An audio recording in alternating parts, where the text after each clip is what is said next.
François Desrosiers des Ateliers Lozo, en compagnie de Daniel Limoges, formateur aux Ateliers Lozo. Là, tout à l'heure, Daniel, tu nous as fait un petit passe-passe qu'on n'a pas vraiment vu. Tu as changé d'objectif et là, tu nous as installé une 105 macro Nikon 2.8. VR. Là, il va falloir juste que tu m'expliques tout ça parce que je vois que tu en emportais d'autres. Tu as le choix. On avait une 24-70 2.8 que j'aime beaucoup, mais toi, tu ne l'aimes pas. Pas pour faire ça. Pas pour faire ça, exact. OK. Donc, pourquoi qu'on s'en va avec ce type... C'est quoi les différences de ce type d'objectif-là? Et puis entre eux autres aussi. Là. Bien, premièrement, au niveau de la focale, on aurait à peu près 3 choix. OK. Il y a 3 ranges, je dirais, qui sont populaires. Autour de 50, autour de 100, puis autour de 200 mm. OK. Donc, le premier avantage, c'est que plus longue est la focale, plus je vais travailler loin pour faire le ratio d'1 pour 1. Donc, Comme ici, vu qu'on est un petit peu limité à cause de la plate-bande où sont placées les fleurs, bien, tu as plus facilement accès. Oui. Ou si tu as une plante qui est plus grosse, c'est moins comme dessus. Exact. C'est moins d'ombre. Il y a ça. Donc, si on parle autour des focales de 50-60 mm, j'ai amené ici une 60 mm Nikkor. Parce qu'on est dans le système Nikkor. Exact, de 2.8 d'ouverture et fait le ratio 1 pour 1. OK. Donc, objectif macro. J'ai remarqué que la plupart des objectifs macro, c'est pas mal des ouvertures de 2.8 et non pas 1.8, mettons, comme sur un objectif standard ou à portrait ou quelque chose comme ça.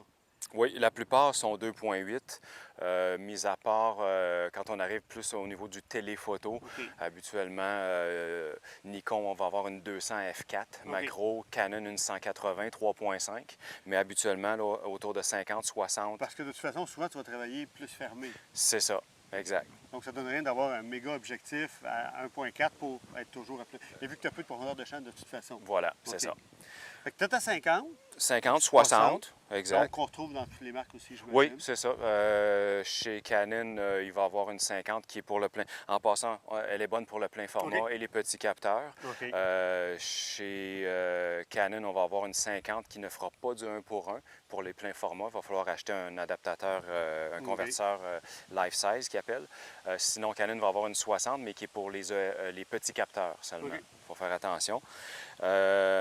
Si on veut travailler un petit peu plus loin, 50-60 mm, 18 cm, mise au point minimum.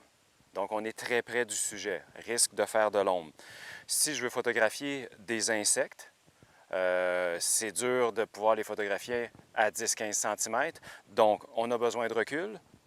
La plus populaire, on va retrouver autour de 100 mm de focale. Donc, chez Tamron, ici, on a un 90 mm 2.8. Encore une fois, rapport 1 pour 1.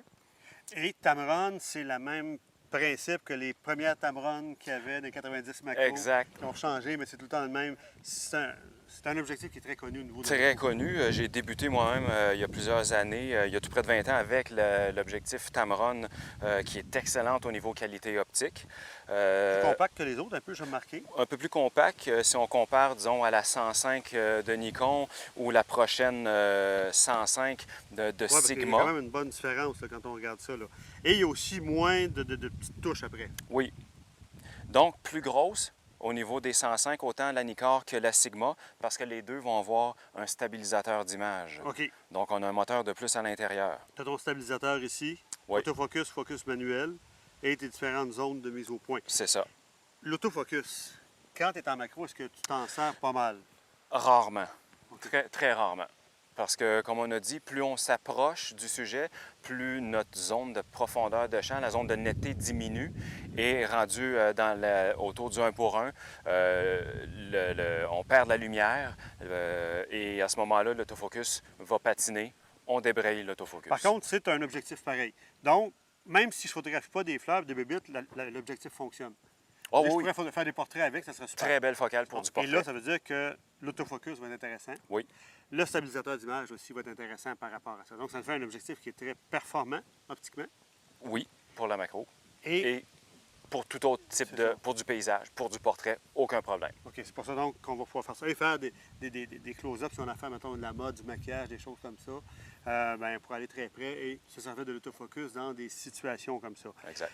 En termes de prix, C'est Dans quoi, les, quoi, à peu près? on commence autour du 50-60 mm aux environs de 500 environ dans ces eaux-là. Chez Tamron, la 90, pas très dispendieuse, à peine 500 OK. On va monter en focale et on va monter au niveau du prix aussi. Autour de 100 mm, on va se retrouver ici chez Nikon à 850 de mémoire pour la 105. La 105 de Sigma, près de 900 OK.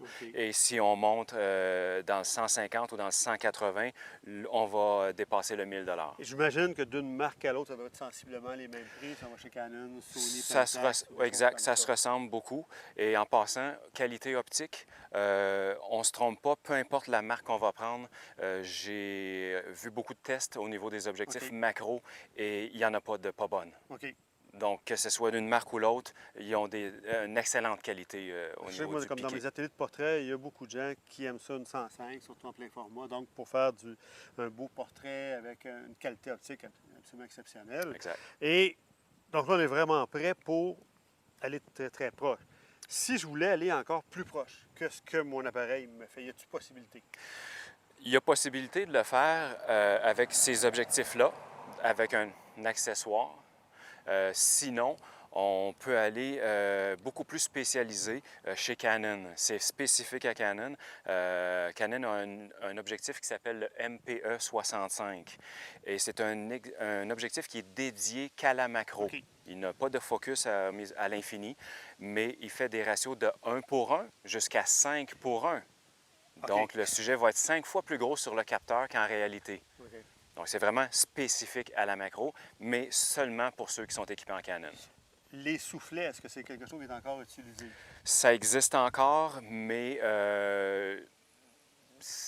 je connais pas beaucoup de gens qui travaillent encore avec ça, mais effectivement, les soufflets étaient très populaires dans le temps des appareils manuels. On les voyait beaucoup plus. On les voit beaucoup moins là, OK. depuis l'avènement de l'autofocus.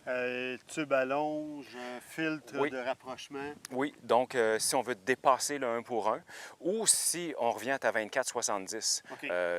je n'ai pas le budget pour m'acheter un nouvel objectif. C'est vrai. Je peux faire de la macro quand même. Donc, la méthode la moins chère, on irait avec un filtre, une bonnette de grossissement. OK. Donc, on appelle ça une bonnette d'approche. Canon en a. Tiffin OK. fait un paquet, Donc, ceux c'est-à-dire qui font des un filtres. ensemble. Ceux qui font OK. des filtres, exact, vont avoir là, une bonnette d'approche. En principe, c'est une loupe. OK. Donc, on va aller grossir Et mon l'image. pose-mètre lui fait comme si de rien n'était, il va faire tous ses ajustements. Aucun problème. Perte de qualité au niveau du piqué, par contre, un Donc, peu, ça va mais peut-être d'investir une mais bonne qualité. c'est ça, c'est je dirais c'est l'investissement le moins cher OK. pour commencer à faire de la macro. Si on veut aller un peu plus performant, on irait sur des tubes à longe. Fait que là, tu as un ensemble de 3 tubes à longe qui peuvent être utilisés séparés ou en combinaison. Exact. OK. Fait que ça a l'air de quoi, là? Donc, principalement, un tube d'extension vient s'insérer entre le boîtier OK. et l'objectif. Effectivement, il n'y a Pas de aucun verre. verre. Aucun verre. Ça veut dire Donc, qu'il n'y a pas de perte de qualité. pas de perte de qualité. Est-ce qu'il y a une perte de lumière? Oui, parce qu'effectivement, on va l'insérer entre le boîtier et l'objectif. Donc, on augmente le trajet de la lumière. OK. Et ça, c'est une des choses que j'ai remarqué en macro-photo. Quand tu es dans un rapport de 1 pour 1, parfois, tu es à F22 et tu tombes à F32. Oui. Parce que ton objectif s'allonge. Donc, avec ça, c'est un peu le même principe. Et à cause que tu as des contacts, l'appareil le sait. Oui. On garde le contrôle complètement. Là. Ton pose-mètre va te dire si tu es sous-exposé ou quelque chose comme ça. C'est ça.